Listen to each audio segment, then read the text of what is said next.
Hey, today we're talking about metabolic pathways. We are going to first just go over the definition for metabolism. So metabolism is the sum total of all chemical reactions that occur within a cell. And if you think of this as a cell, what we're talking about is how do things come into the cell? In other words, like what kind of processes are bringing items from the outside in, including energy and materials.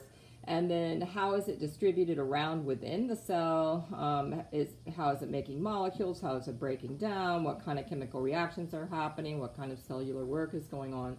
And then the waste products or the items that have to be transported out of the cell or sequestered elsewhere in the cell. So all of this is part of metabolism. Now, just kind of in general, there are two metabolic pathways. The first one is what we call anabolic. Anabolic is like the building of things. In other words, like making polysaccharides from monosaccharides would be an example. Usually this anabolic process is endergonic. That means that it requires energy. And usually that energy is also stored within the molecules that are built. And then the second thing is catabolic. Catabolic is the opposite. That is the breakdown of substances. This is usually exergonic, which means it releases energy that had been stored in the bonds. Sometimes that energy can be used to do something else in the cell. Now, these two processes, I always remember anabolic, like anabolic steroids, building your muscles. You know, I don't know if that helps at all. Anyway, if you remember one, you can remember the other. Okay, so there's different types of energy. Before we get into kind of talking about how energy is used in chemical reactions, let's just talk about the types of energy. There's two basic types. We sort of touched on this a little bit when we were talking about water. That is kinetic energy, or the energy of motion, or otherwise known as heat. Of a substance is just how fast the molecules are moving around. So that's your basic type of energy. And of course, the lack of heat, or the least amount of heat that something has, means that it has the least amount of energy. In other words, the kinetic energy can also have levels. In other words, high amounts, high heat, or low amounts, or low heat. Potential energy is I always kind of think of it as a concentrated type of energy. And some examples are chemical energy, electrical energy, electromagnetic energy. Those types of energy have a lot of potential to do work. So this is sometimes the definition for energy is the ability to do work, but potential energy has a lot. In other words, it's very concentrated.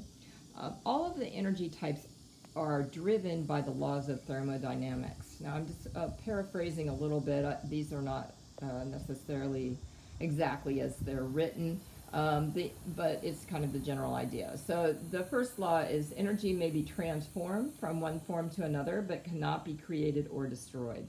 That basically means that energy doesn't, especially in a closed system, does not go anywhere. In other words, it can be transformed, but it's really all just finite.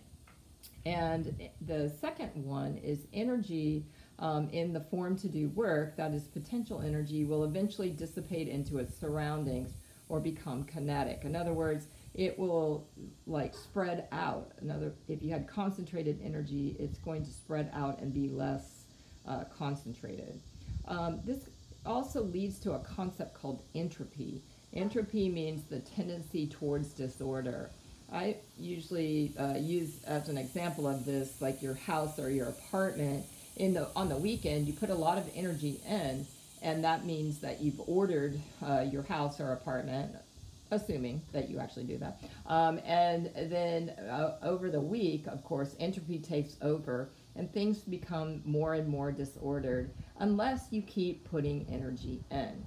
Now, systems like cells, so looking back up here at this cell, systems like cells have to maintain their order. In other words, they have to keep putting stuff in and keep making things and or breaking down things to use to make things, etc., or to transport out of the cell.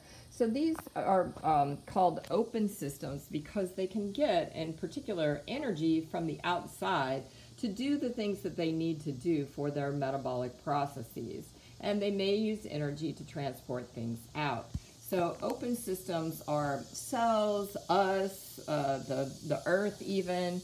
A truly closed system is one in which you cannot get anything from the outside or transport anything out of the system. Now there are really no true closed systems.